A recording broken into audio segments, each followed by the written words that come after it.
strengthening bones by resistance, through resistance.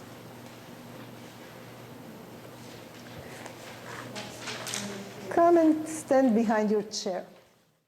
And this time you step with the right heel over the left toes and put some of the weight of your body there several times. You can visit different toes.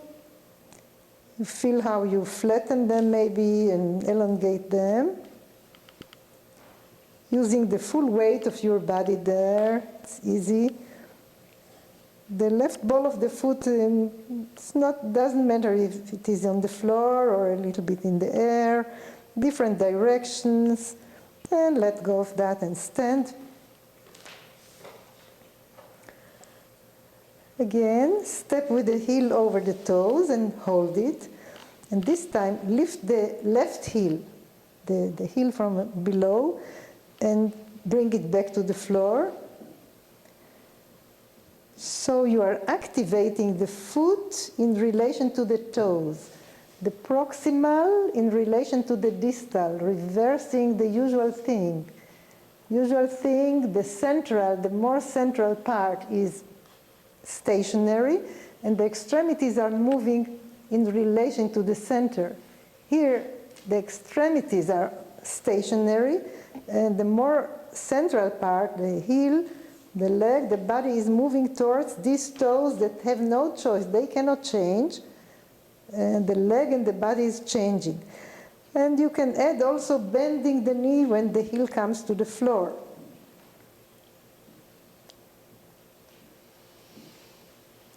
And you can turn the pelvis one side or another, all kind of feeding the foot with different variations, talking to its capacity. And stop and stand and feel how you are,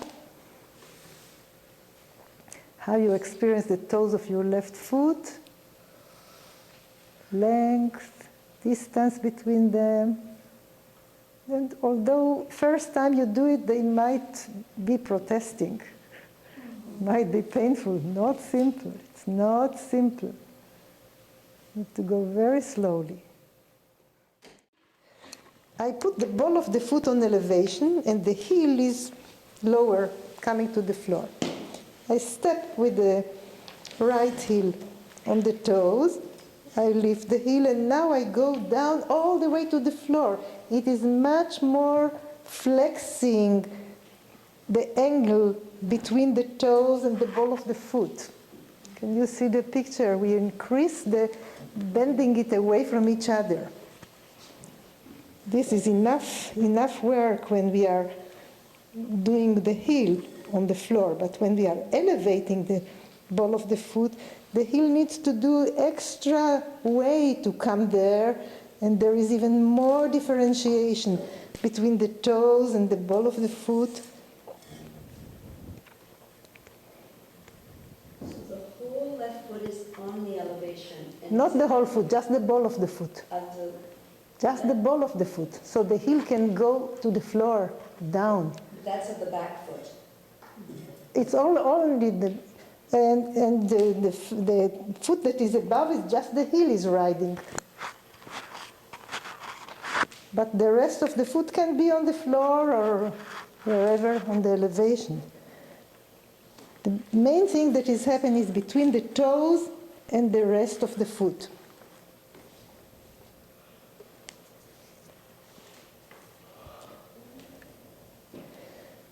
In a way, the movement that we are producing as if we are extending the toes away from the foot like in classical ballet. Taking the foot away down without doing it in the ankle. The ankle is doing the opposite. So it's a very interesting differentiation, flexion. Bending the knees every time you go. Okay, come and stand. Does your foot know something happened there? Some new flexibility that usually doesn't feel the difference between the feet now.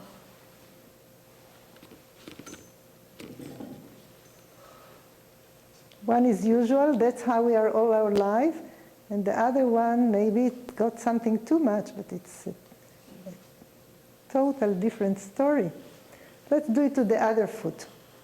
So first you do it on the floor without anything. Step with the left heel on the toes of the right foot several times. Knead every toe using the weight of your body. You go right back to the metatarsal or just on the front part of the toes, front joints? Right to the base of the toes. And you are also on the other joints of the toes. Some toes are bent in the middle like hammers, right? You smash them, flatten them just by force of the weight. Take a rest.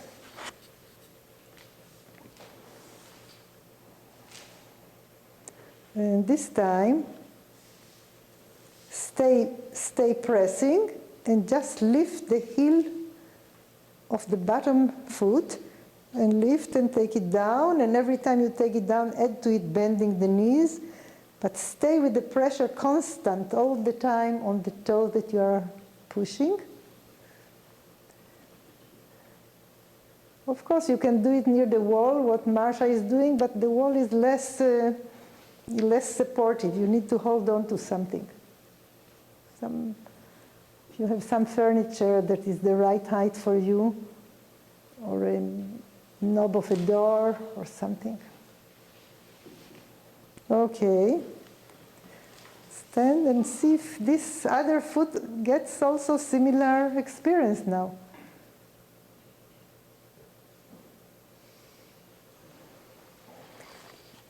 And put something for elevation. You place only the ball of the foot, the right foot. The ball of the right foot on the elevation. And you already had you shaped the foot in a certain arch. Step on the toes. Lift the heel and going down. Now it needs to go all the way to the floor. You can feel the tissues behind the calf need to do extra work that they forgot how to do. And you develop another kind of relationship between the toes and the ball of the foot. Different directions.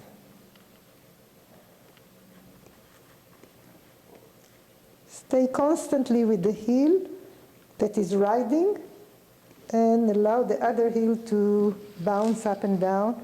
And that's it. Okay, now walk around and let your body integrate that.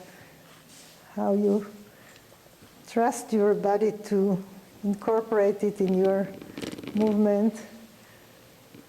Just feel if there is more dialogue between your feet and the floor as you meet the floor. A whole story unfolding. It's a live thing.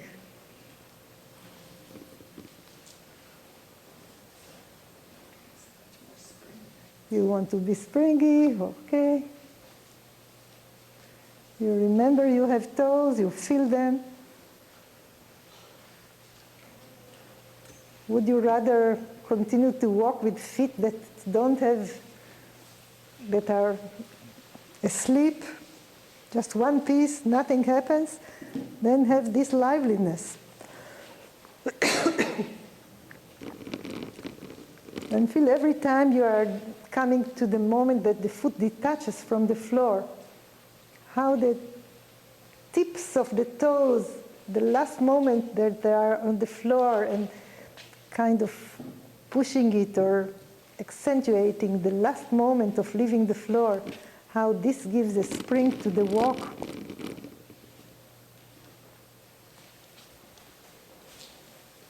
And come to your place and sit down.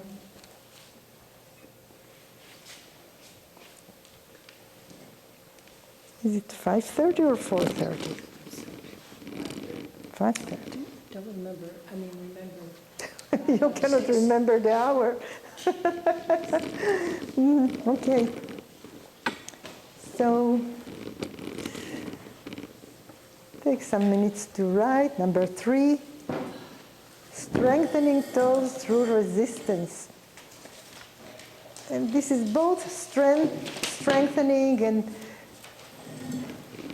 making the foot more flexible and alive. So what came up is the pressure goes just to the Roman sandals without involving the outside part of the foot, and of course it involves it, but much less, and it is leaving it at a certain point, and because the finale is more and more focused on the Roman sandals again. In fact, they say that the Indian walk is going around, completing in the Roman sandals, going from the outside and completing. If they walk on dried leaves without hearing them, they need to do scooping from the side and then, which is the rotation that we do, as if this happens in the foot. It's endless. Any more questions about smashing the toes with resistance and increasing the angle of bending in the metatarsal?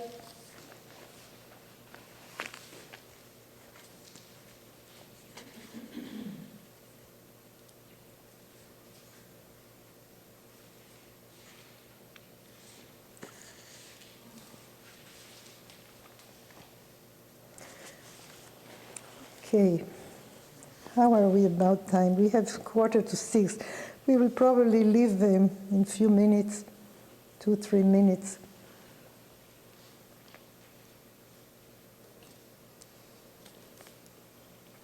Anyone want to bring an issue about feet, toes? Yes, please. If we have someone who's asking us to help them, and we're looking at their toes, and we do see all sorts of angles from their metatarsals forward, what are your thoughts on any spacers between the toes to help them? Something gentle. What would you think if someone had even the crisscross of the first and the second toe? That's why you are smashing them with the other heel. Okay. You will give them opportunity to extend and to separate a little bit at a time. This needs to be really gradual. But if you can put a person near a step, okay, climb up the step. This is elevating the challenge, doing it much more difficult. It's not just do the step. You need to lift yourself to another level on the step. And then you press here and press there. Then your movement will tell you what is efficient. Because it's not what we tell them a theory, this is the right thing and remember that. This is very poor learning. This is learning, giving up your autonomous thinking. You need to trust what you are being told. You need to remember it. It doesn't come from inside. It's not very strong and doesn't last too much. If it lasts much, you really surrendered, you gave up your independence. Or that you resist it, you have a developed sense of self-worth, and you don't want to take theories, so you throw it away, all of a sudden, all of together, and then you did not gain from it much either.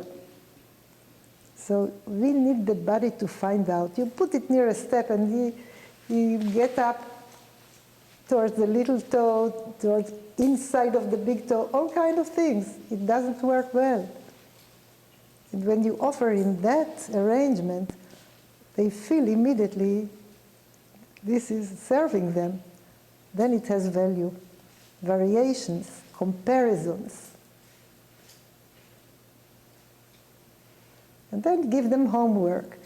When you have steps in your life, notice what you do, and sometimes do deliberately mistake, lean on anything else but not the Roman sandals, and then walk just to come eventually to the Roman sandals, eventually, because the whole foot is involved. Ruthie, when you say step, do you mean stairs or do you mean an elevation like we talked about here? Yeah, you could, this is a very soft elevation. It needs to be solid, like they have in a gym small bench. Yeah. If you can have moderate levels, really to develop it gradually.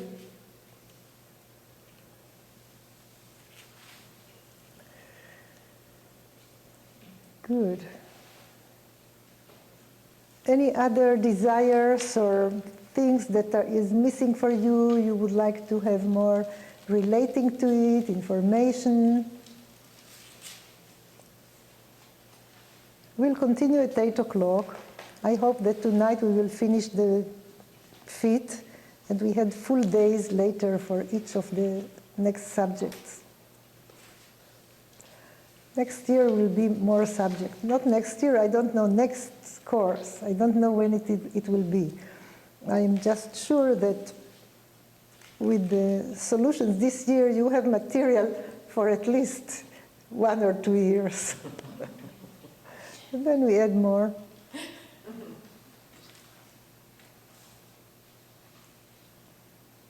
Okay, time for supper.